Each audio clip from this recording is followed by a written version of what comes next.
Athanasia Bartholomé a 14 ans. Gravite autour d'elle un nombre impressionnant de questions secondaires. Qui sont ces gens qui flânent aux terrasses des cafés en pleine semaine vers 4 heures de l'après-midi? Comment gagnent-ils leur vie? Où vont les guêpes en hiver? Pourquoi mon père remue-t-il sans cesse des pièces au fond de ses poches? Et pourquoi ce petit bruit m'émeut-il autant? Comment fume-t-on sans tousser? Pourquoi les biscuits deviennent-ils mous tandis que le pain devient dur? Pourquoi le visage de mon père, piqueté de minuscules bouts de papier toilette rose, quand il sort de la salle de bain après s'être rasé de trop près, me donne-t-il envie de pleurer? Pourquoi ma mère trouve-t-elle que les chaussures blanches à talons font vulgaire et qu'en même temps elle porte des mules dorées? Pourquoi les femmes passent-elles leur temps à mettre en garde leurs filles? Les femmes dans le coma continuent-elles d'avoir leurs règles? Pourquoi est-ce que je pense que si je meurs en plein été, mes parents se diront « Elle s'est arrangée pour nous gâcher les vacances ».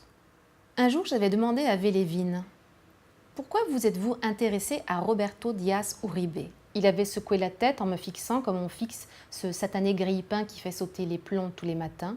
« Je crois que ce que je déteste le plus au monde, ce sont les questions qui commencent par « Pourquoi ?» dit-il. C'est à toi de trouver les raisons aux événements. Je peux te dire comment je me suis intéressée à lui, mais en aucun cas tu ne peux attendre de moi que je réponde à une question qui commence par « Pourquoi ?»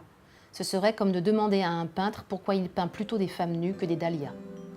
Alors soyez imprudents les enfants, c'est une phrase en fait, c'est le titre du livre, mais c'est une phrase qui vient d'une phrase de Giono que j'avais lue dans Le Hussard sur le toit il y a pas mal d'années et qui dit, c'est une mère qui parle à son fils et elle lui dit « Et surtout mon fils, sois le plus imprudent possible, c'est le seul moyen d'avoir du plaisir à vivre dans ce monde de manufacture ».